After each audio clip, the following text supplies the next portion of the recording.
Hey, everybody. Welcome into the New England Ski Journal Basecamp podcast, sponsored by Country Ski and Sport. I'm Mike Spieshner, your host, with my co-host, Keith Pearson. Keith Pearson. We're firmly into January here. It has been cold. Yes, and it's nice that it stayed cold. Let's keep this going. We don't need to change. Yeah, we don't need to change. You know, it's funny you say that. From the beginning, I don't know if you remember, I said, I just want consistency. Yep. I just want consistency. And the skiing has been flipping outstanding. Yes, I haven't gotten up as much as I've liked to. I've gotten, I finally got more than a handful of days in. We're building on it. But, we're at least seeing the trail counts pile up.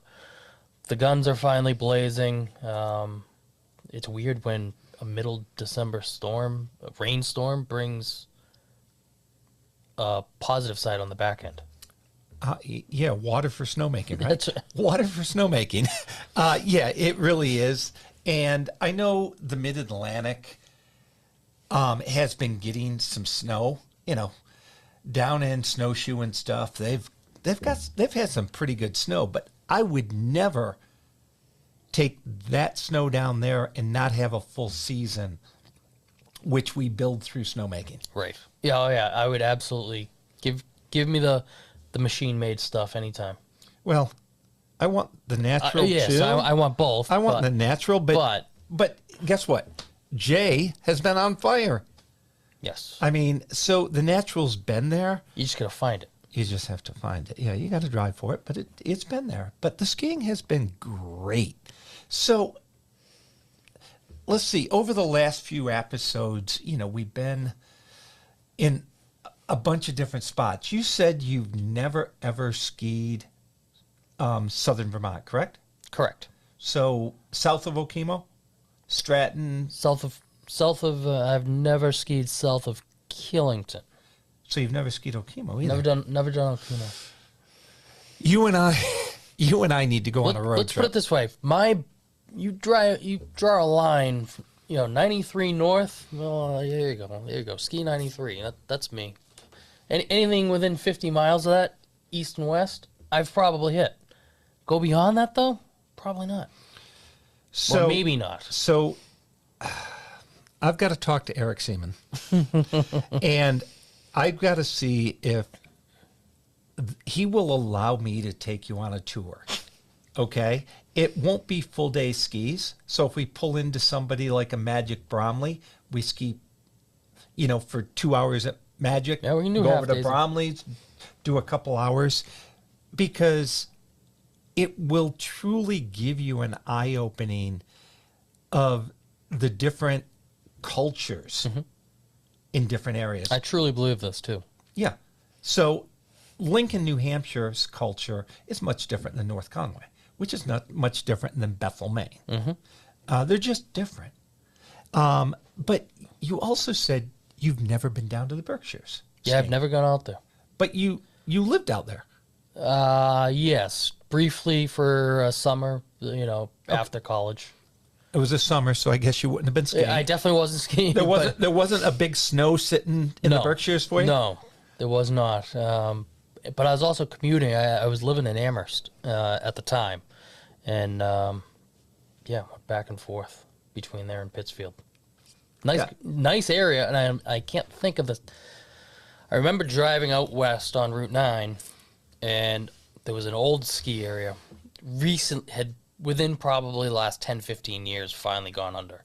You're not talking Brody.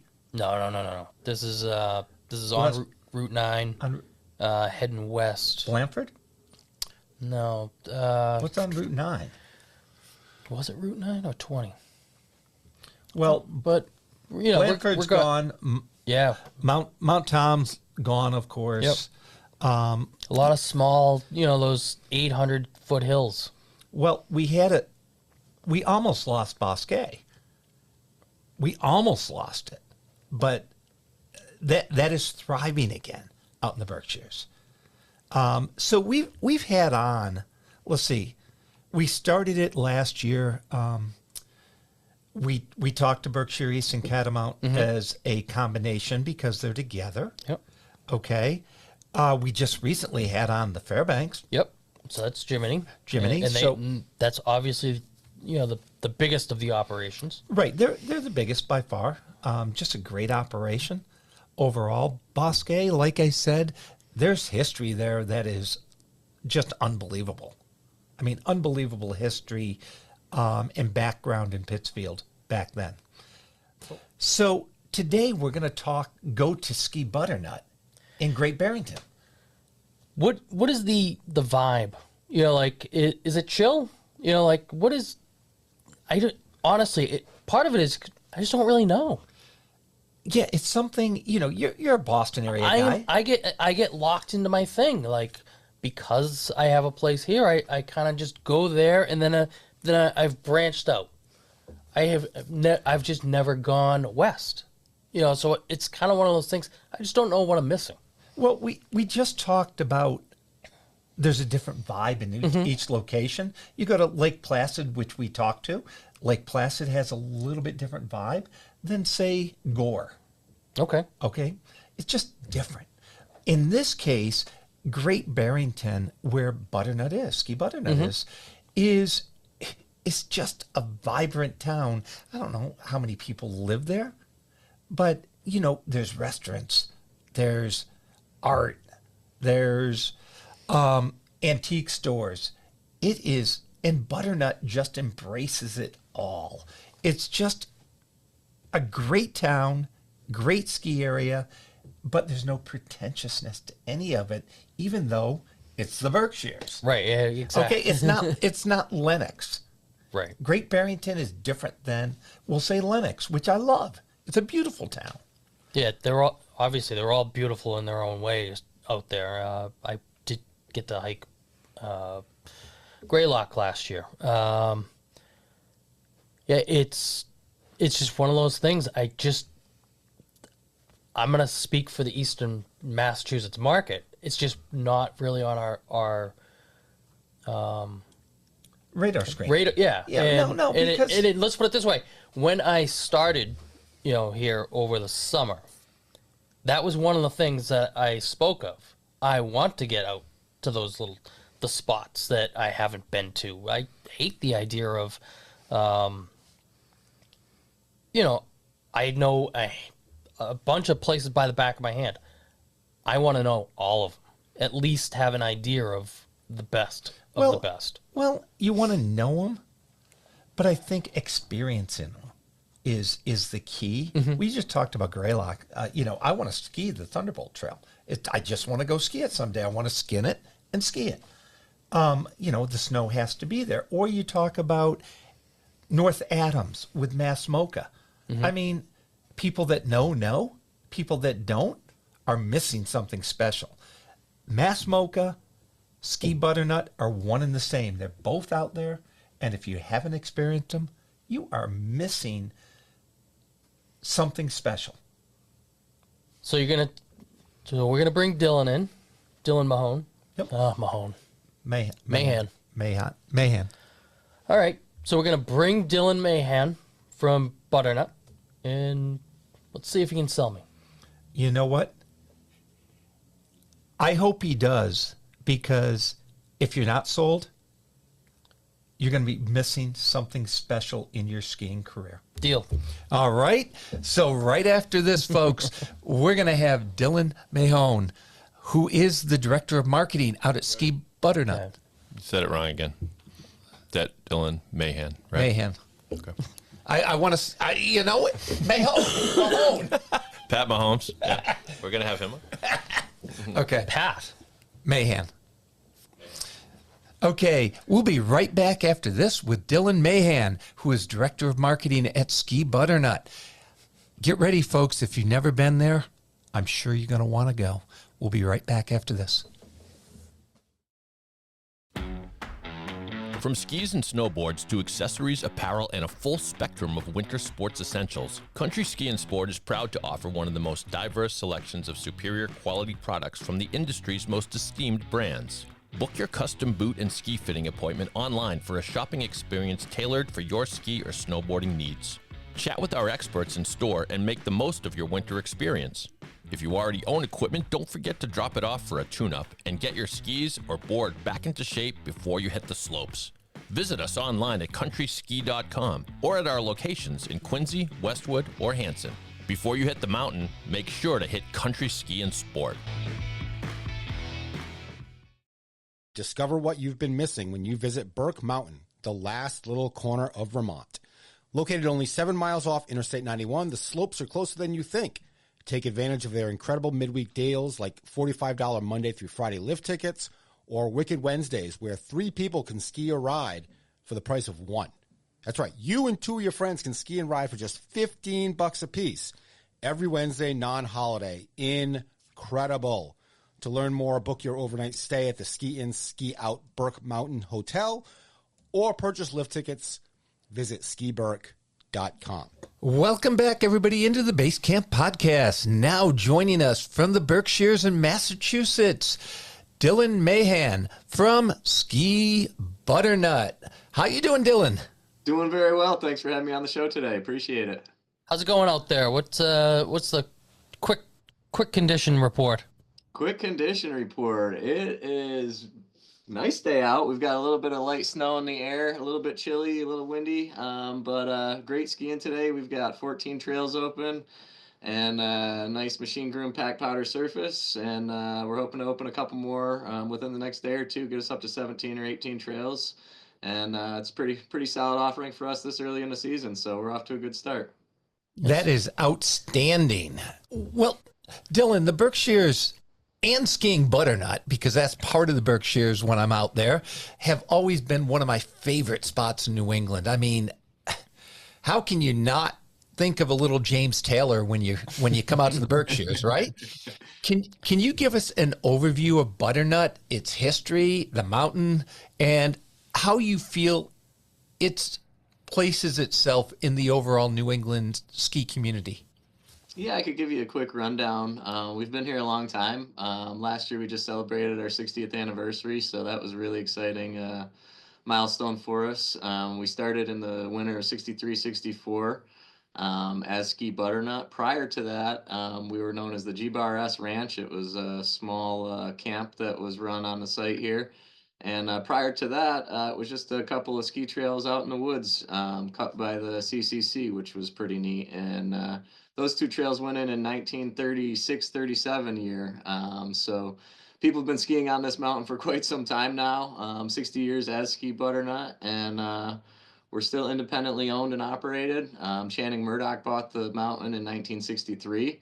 It's still in his family. Jeff, his son, is the current owner. So we're proud of surviving and thriving for all of these years as an independently operated area.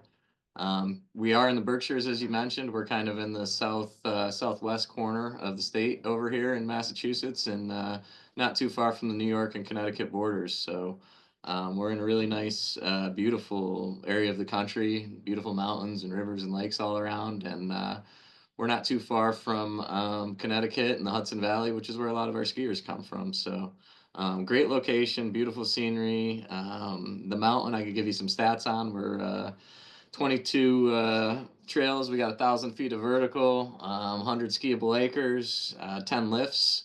That includes 4 quads, 1 triple lift, 4 carpets, and a tubing carpet.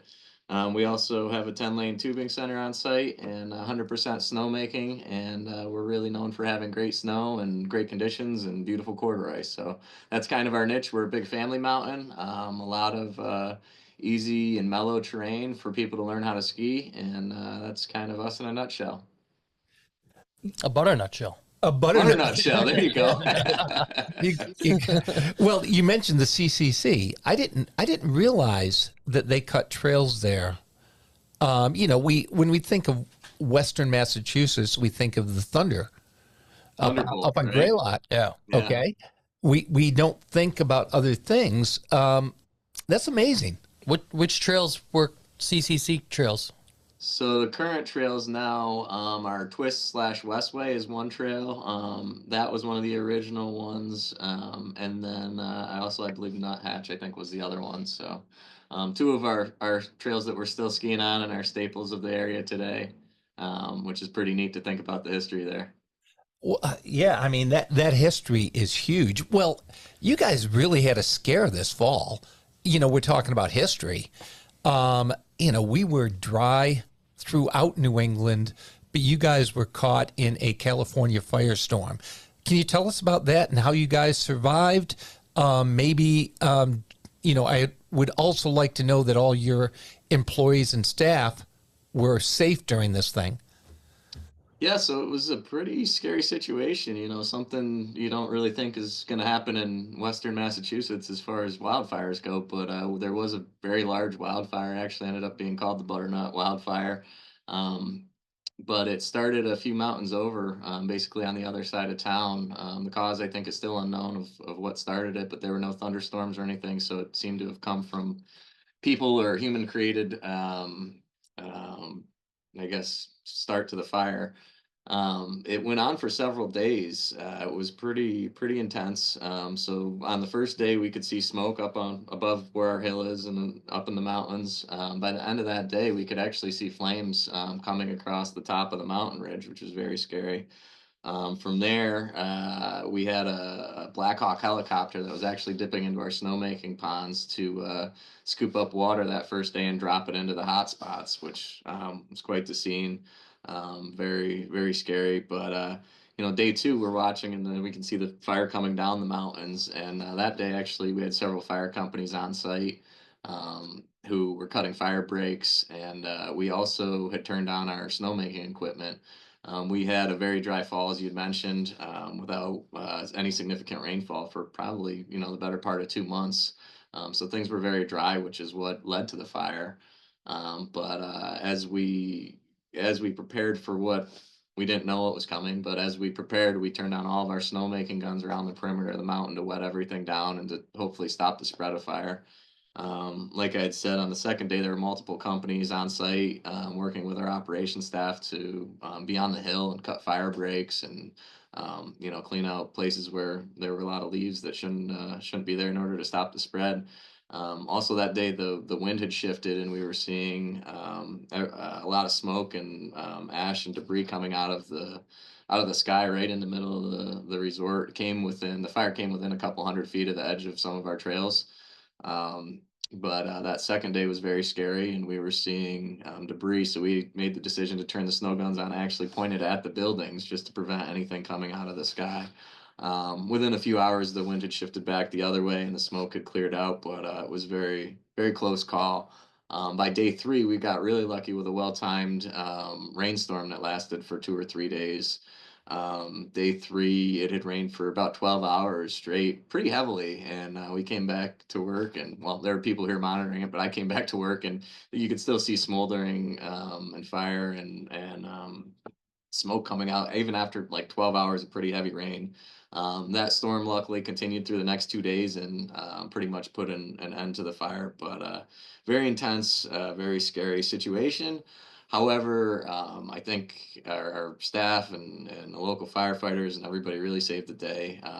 We couldn't be more thankful for all of their help and the response that we had. Actually, at day two or three, the entire response mobile unit was relocated to our parking lot from the fairgrounds in town. So a lot of activity, a pretty wild couple of days. Luckily, nobody was hurt.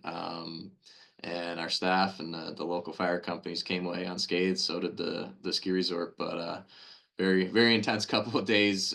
Thank God it was a positive outcome and nobody was hurt and nothing was damaged. And next thing you know, we're open a week later making snow, and it was quite the week of intense going. Oh my gosh, is the place going to be okay? To okay, we're back open for business within a week or two, which was something that we were really proud of and speaks to all the hard work and dedication of our staff. It was really amazing to see everything turn around from is the place going to be on fire to, hey, we're open, we're making snow, and we're ready to ski within a couple of weeks. So couldn't be more thankful the way things ended up. And the season has gone on pretty much uninhibited, which is really nice.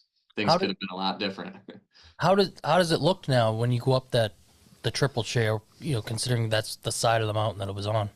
Yeah, you can see some undergrowth that was charred and burned over in that area, but most of the larger trees didn't ignite, thankfully. So you can definitely see signs of it, but it's not like it's barren ground or anything like that. But you can certainly see where the fire did encroach on the area. That's a busy little area. It is. Well, as a retired career firefighter, I can tell you wildland brush fires and stuff of that nature are labor intensive. I never want to go back and fight one again. Yeah, yeah, absolutely. And as you know, there a lot of them are preventable, so it's just one of those awareness things that people should be aware of and take seriously. I know these things like burn bans can be an inconvenience or whatever, but they're there for a reason. So, Oh we yeah. appreciate people that respect them, and we couldn't be more thankful for the local firefighters and the DCR and everybody that was involved in the response. It was amazing to see how many different departments mobilized and were here as soon as we needed them. So it was great. In that sense, the response was amazing. As someone who's never skied out in the Berkshires, what is it that Butternut brings to the table? We bring a lot of things to the table. We've got great snowmaking. We're known for our conditions. We're known for our terrain. We have a lot of really cool, classic kind of New England trails that have a lot of character to them. A lot of these resorts you go to just have straight line, fall line shots one after another, and you Yep. skied one, you skied all 10 of them. Whereas Butternut's terrain's a little bit more varied, and I think that kind of speaks back to Channing. Actually, he was the one that cut a lot of the trails. Channing, the original owner of Butternut, and he really knew what he was doing. So very unique terrain, excellent snow conditions, affordable prices, proximity to the Hudson Valley and points in Connecticut are important to us, and it's really a unique family feel to the whole place. We really pride ourselves on that. We've got a huge learning area, great place for kids to learn how to ski, and really in tune with teaching people from start to go how to ski. This is a place where many people get their starts, and we hear the story all the time. I learned how to ski there, and then I graduated, to the bigger mountains, and then I had kids, and now here I am back at Butternut. So a great family area, great learning area. We've got a huge learning area with 4 magic carpets out there. A solid ski school, and really that's who we are. We're known for good conditions and solid skiing and good family atmosphere, which is cool. Nice. Well, I think of Butternut because, I've done a lot of traveling out in the Berkshires on business and so on, working with the resorts. I think of Butternut as a family area, but I also think about it as a value-oriented area. In today's world of 200, 300 plus dollar lift tickets, Butternut has something unique. Can you tell us about your pricing structure and the value that you get for the dollar? Yeah. So one of the things that's important to us is keeping things accessible and affordable to families. He's having a big family, 3, 4, 5 kids and 2 parents. It quickly adds up to an expensive ski day. But we've gone and purposely made our weekday skiing really affordable. So last year, as well as this year, we've partnered with LL Bean to offer $25 Friday lift tickets. Hello. Whoa. Hello. Yeah, which is quite the value, and we've seen a great response to that. We also have $40 midweek tickets Monday through Thursday, so we make getting on the slopes with a family somewhat reasonable. We have higher prices on the weekends than midweek, but we're still under $100 for a holiday ticket here. So keeping the whole experience affordable, from lift tickets to rentals to lessons, is really something we pride ourselves on. Can I ask you then? You just brought up lessons. What would a group lesson cost for an ever skier? Yeah, our never ever skier would be $60 for a lesson, but we do have packages designed for never evers. We've got several different options for like an adult private lesson, or excuse me, an adult group lesson with a rental package, and a lesson would go for $160. A We great have deal. yeah, all three of those pieces, lesson, rental, and a ticket to get you going. And then, for a youth lesson, it's somewhere in the same ballpark, $125 for a 2 hour learn to ski package for children. So we feel that's a pretty good value these days. That's lunch for a family of four at most major resorts. That's incredible. Yeah. Right. You're not even getting the kid on the mountain at for a buck and a quarter. Yep. Yeah, and people don't want to pay hundreds and hundreds of dollars to try something, so Absolutely. it's really cool that we can offer that at an affordable price point to get people who may be interested or have never done it before into the sport for a reasonable price. Well, let me ask you this. We had big snow on the podcast this past summer. Are you partnering with like Big Snow or anything? To allow that first time person that might try it in the summer or fall or the spring to come up? Is there anything going on there? We haven't partnered with them directly. We did partner in the past with Snow Operating to bring in their train-based learning system. We're not currently working with them at the moment, but they had a lot of good things to offer there as well. And we have explored the idea of working with Big Snow. It's really cool what they're doing there, and the fact that they're having great success bringing people in year round is really awesome, and especially being that close to a population, like New York City and New Jersey, it's a great opportunity to bring in thousands and thousands of new people into the sport, and hopefully everyone in this industry is better off because of that.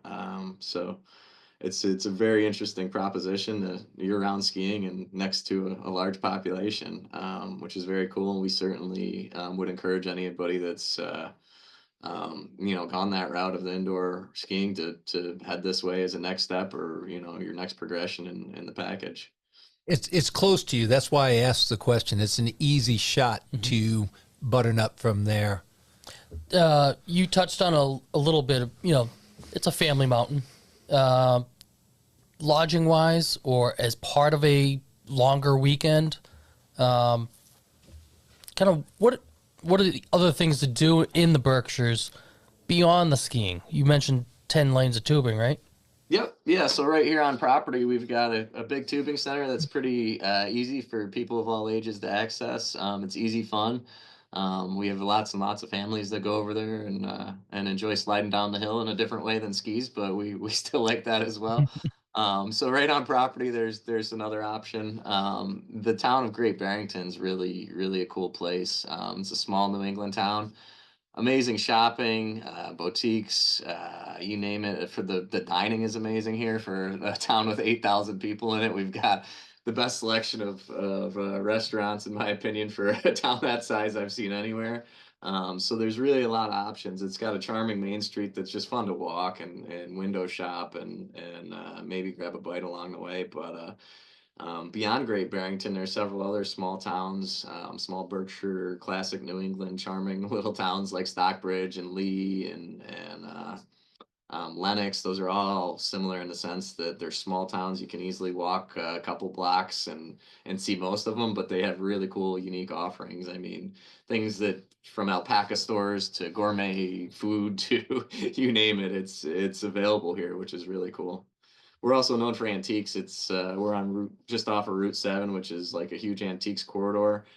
It's antique store after antique store after antique store, if that's your thing. So lots to offer, lots of dining, amazing restaurants, and lots of lodging options as well. We don't have any lodging on site, but there's everything from tiny Airbnbs to bed and breakfast to quaint inns to your larger chain hotels.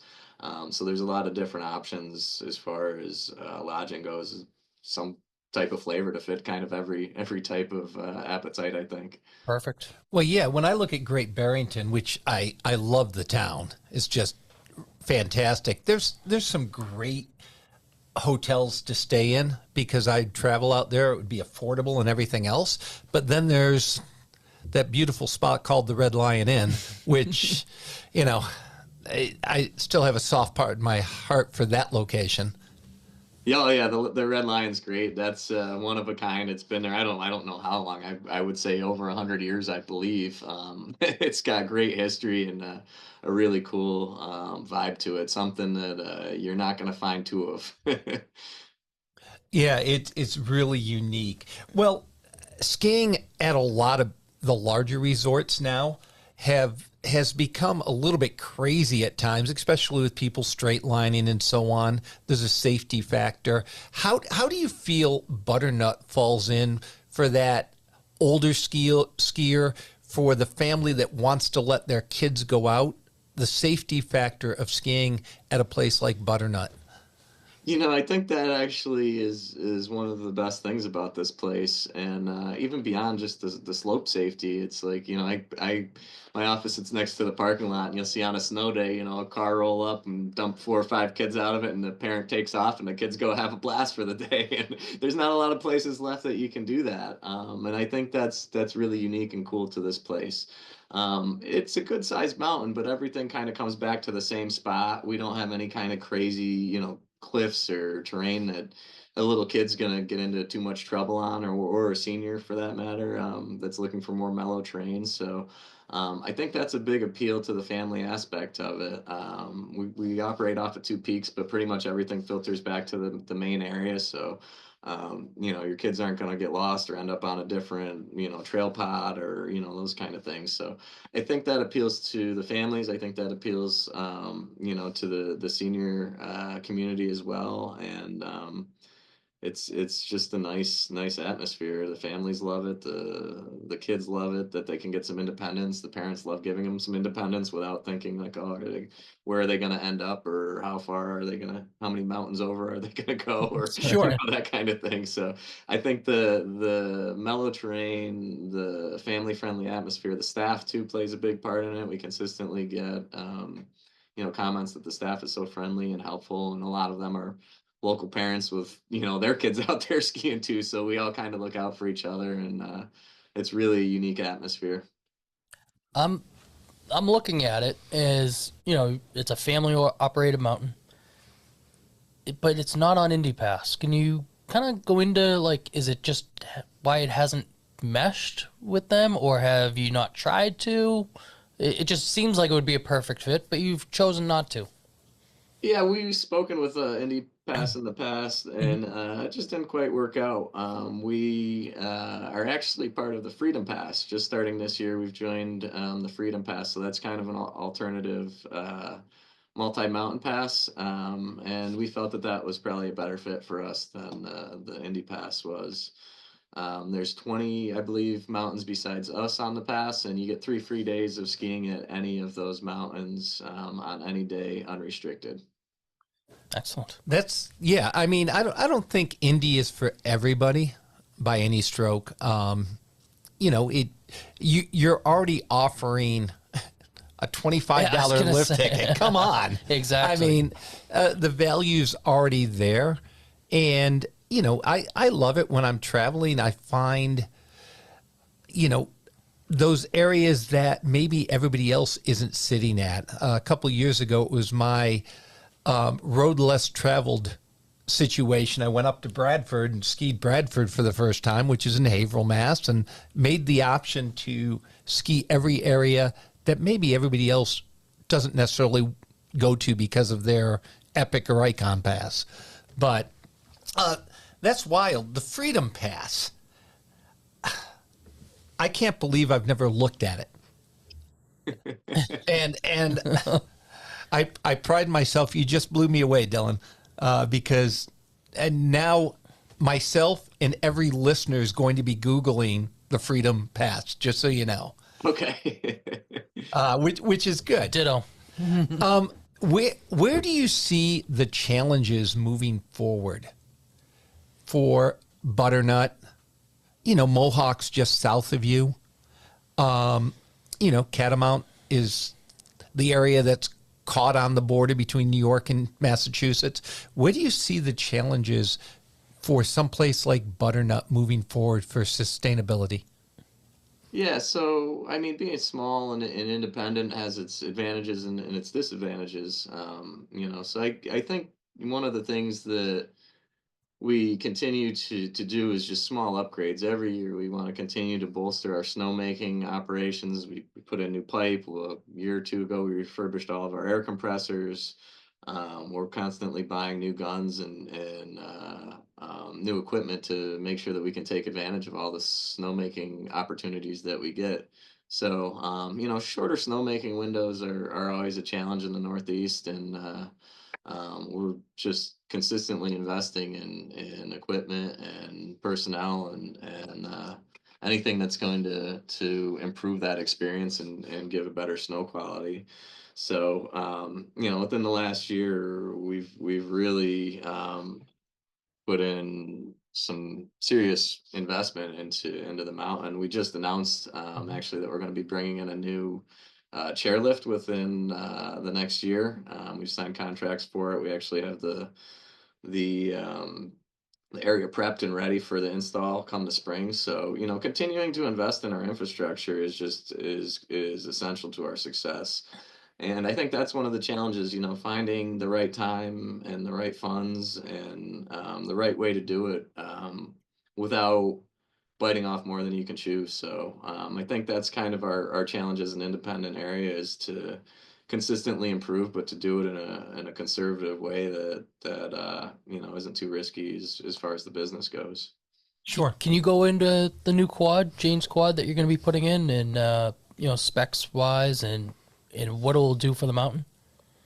Yeah, so it's currently a triple chair over there. It's an Overbrook triple is what we call it, and that's going to be coming out. And then the new chairlift that's going to go in is going to be a quad chairlift. So it's going to be a new lift from Skytrack, and it's going to be state of the art. So we reconfigured the lift line a little bit. The trail at the very top of the Overbrook Triple is called Uptown now. And there's a little bit of an uphill to it, which nobody nobody finds fun. So the new lift line will get you to the top of Uptown. We might have to change the trail name to Downtown or something. We were joking, but so the new lift will get you an extra seat, added capacity over there. It's also got better comfort features, pads and footrest and things of that nature that should make for a more comfortable ride. And we think that the new alignment of the lift will get you to the top of Uptown, so make for a better experience over there on the trails. And the bottom of it's a little bit further down than the original was, so it should give increased access to the trails over there, as well as increased uphill capacity, and should be good overall. Granted, it only happened recently, but what has been the feedback? Extremely positive. We just announced it this week, and everybody seems very excited.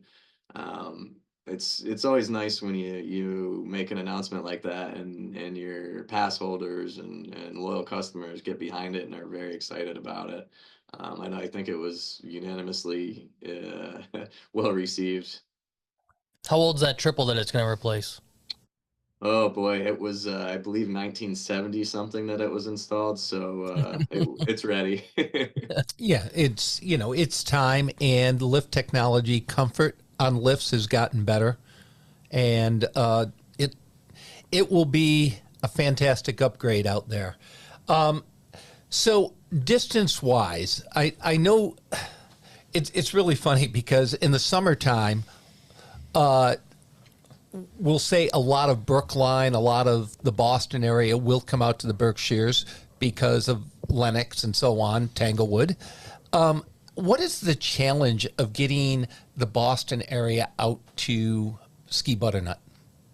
To be blunt, there's a lot of good skiing around Boston. We got a lot of competition. So, New Hampshire's not far. I mean, even you've got your Wachusetts of the world that are right there, and there's a lot of good skiing pretty close to Boston. So that's kind of part of the challenge of getting Boston here. it's tough to compete when you're distance wise, the same distance as they can get to New Hampshire, they could get over to the Berkshires and Sure. mount up there a little bit bigger, which is okay. We see a lot of our skiers coming from points south of here.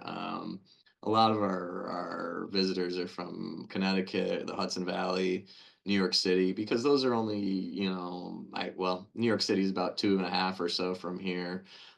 You're over the border of Connecticut in about 15 minutes, and 15 minutes to the border of New York as well. So that's primarily where most of our skiers come from, although we do see a lot from other parts of Massachusetts, Boston, as well as, this side of Springfield. We tend to get a lot of people from Springfield, Westfield Sure. area. So we draw from all over. It's kind of a unique part of our operation that people are like, well, where's your market? And I'm like, kind of all over, Connecticut, Hartford, Springfield, the Connecticut coast, the Hudson Valley, outside of New York City, inside of New York City. I mean, we have skiers here from Long Island quite frequently, and it's kind of a nice thing that we draw from such unique markets. As the marketing guy, it's hard to pinpoint which ones we want to advertise in and things, but it's as the mountain itself, it's great that we can draw from all these unique areas that want what we have to offer. Right. Are there any manufacturers or anything like that that you're working promos with? Just the LL Bean Friday promo for now. Are you doing something with Rosignol also? Oh yeah, that's right. We do have a promotion with Rosignol where if you purchase a new pair of skis anywhere throughout the New England area, it comes with the opportunity to ski a day for free at Butternut. So that's been a successful promotion. We see a lot of redemptions on that. Helps Rosignol to sell some skis, and it helps us to expose people that may not have been to the mountain before to what we have to offer. Sure. What's it like down at the base lodge? How relaxing is it after a day? It's a great place to relax. We've got a lower lodge and an upper lodge. The lower lodge, well, they both have very large decks. The lower lodge has a big deck out front with reclining seats that you can sit back and watch all the skiers come down the mountain. So it's pretty basic as far as the ski lodge goes, but it's got food service. It's got a small ski shop in there. And it's a great place to hang out at the end of the day. It's quite often frequented by many skiers that like to kick their feet up and have a drink at the end of the day. Perfect. Yeah, it really is a special spot. And I've got to prop up the ski shop and the person that runs it for Ski Butternut, because Penny is one of the best. If you're out there stopping to see Penny. I agree entirely. Penny's great, extremely knowledgeable. She's been here for years, and it's just amazing when it comes to any kind of knowledge around, you name it, boot fitting, skis, boards, gear, all of it. She's a wealth of information, and always positive, happy, and great to be around. So we're very thankful that she works here and does all of the hard work that she does. Yeah, she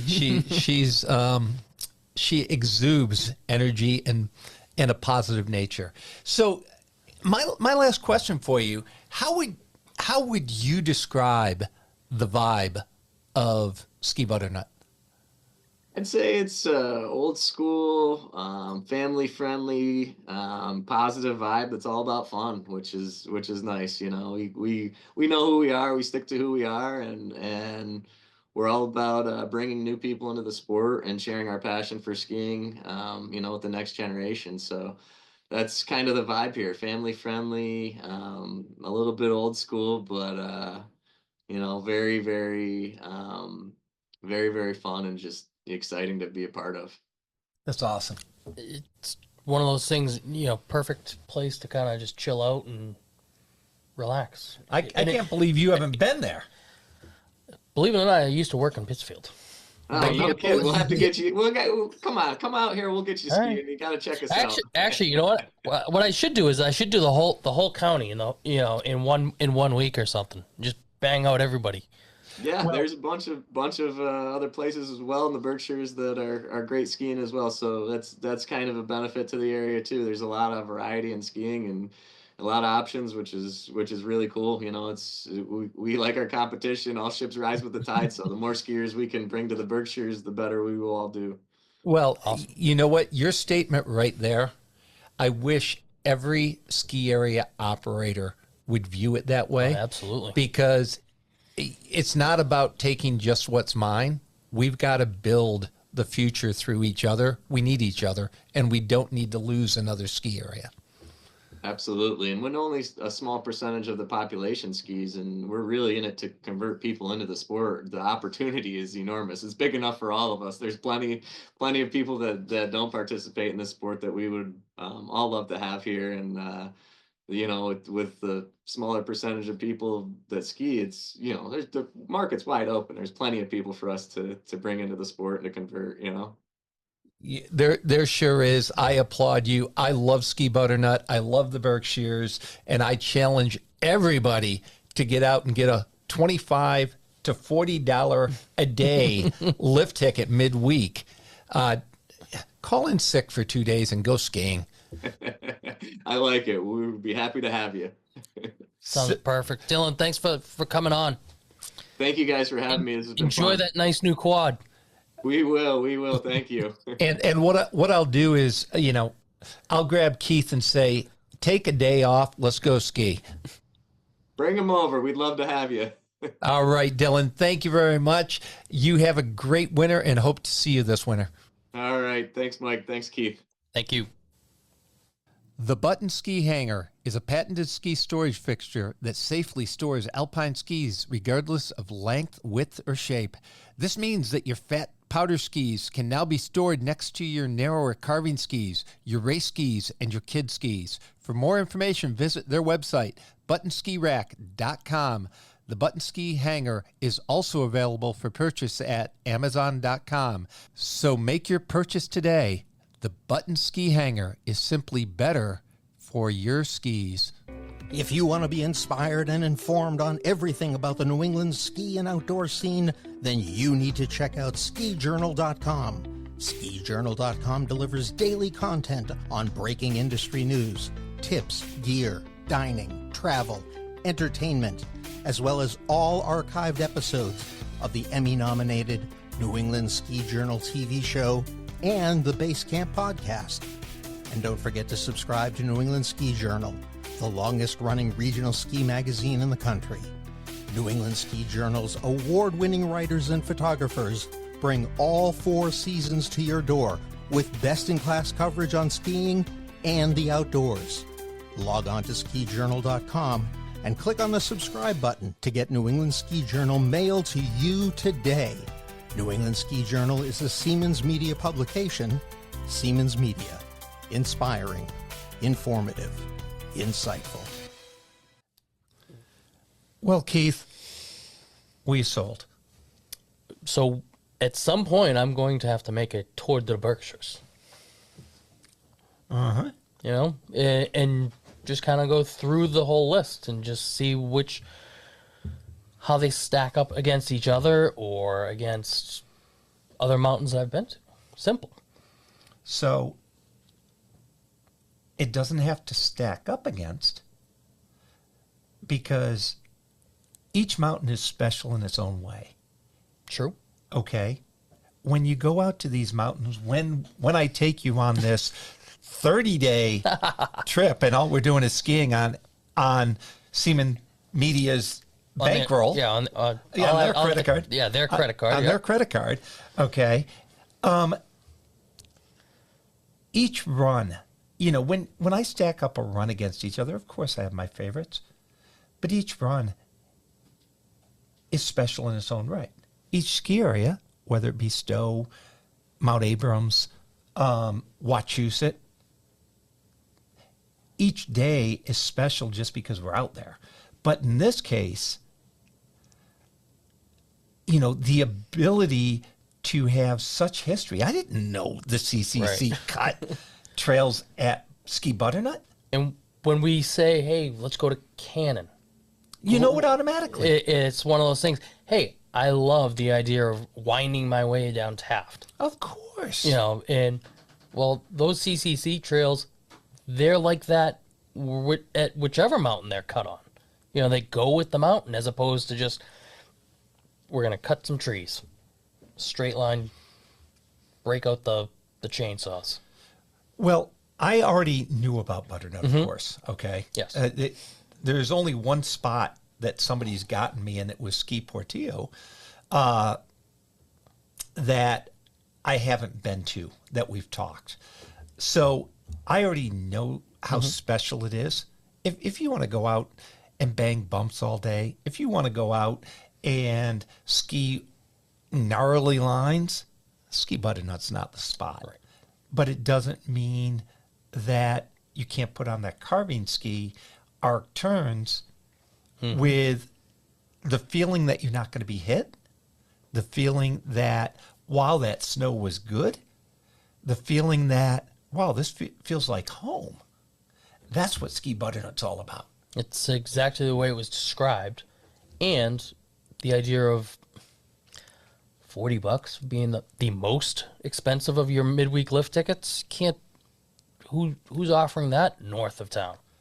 For 1,000 vertical feet, Correct. for extremely quality snow. Yep, they've put in a good amount of money in snowmaking over the last handful of years. They are, look, the only way you survive in those necks of the woods is have quality snow.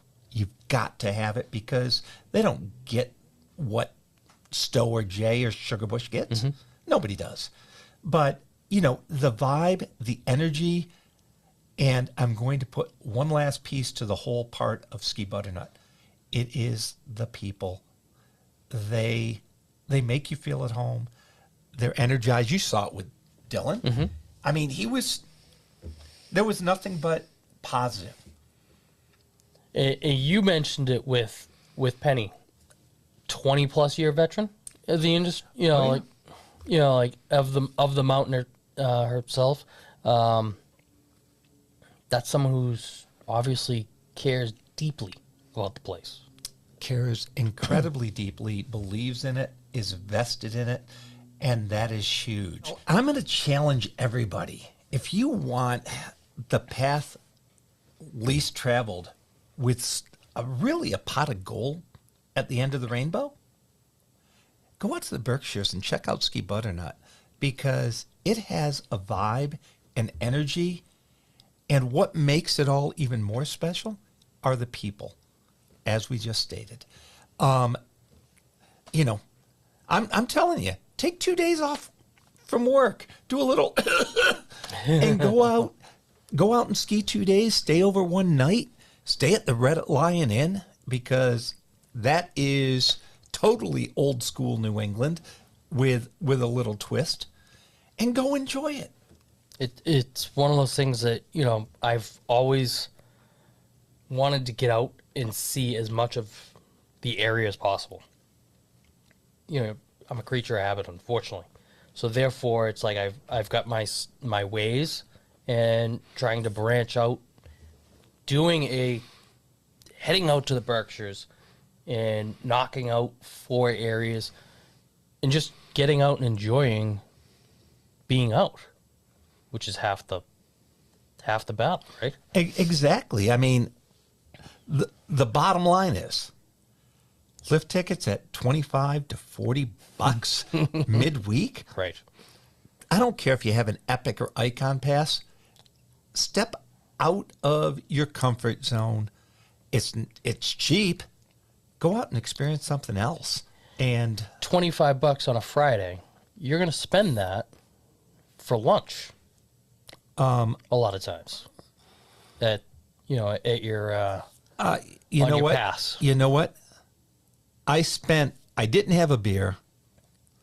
I had a sandwich and an Arnold Palmer for lunch yesterday, and I'm not going to say the resort, at a smaller resort, and I spent $27 or $28 with tip for that. Okay, let's talk reality. $25 for a lift ticket. Thank you, LL Bean. I'm giving you a plug here. Thank you, Ski Butternut, for making it affordable. And once again, I challenge everybody to get out there. That's going to be it for this episode of the Basecamp podcast. Thank you, Ski Butternut and Dillon, and we will see you next week. New England Ski Journal's Basecamp is a Siemens Media podcast. Siemens Media. Inspiring, informative, insightful.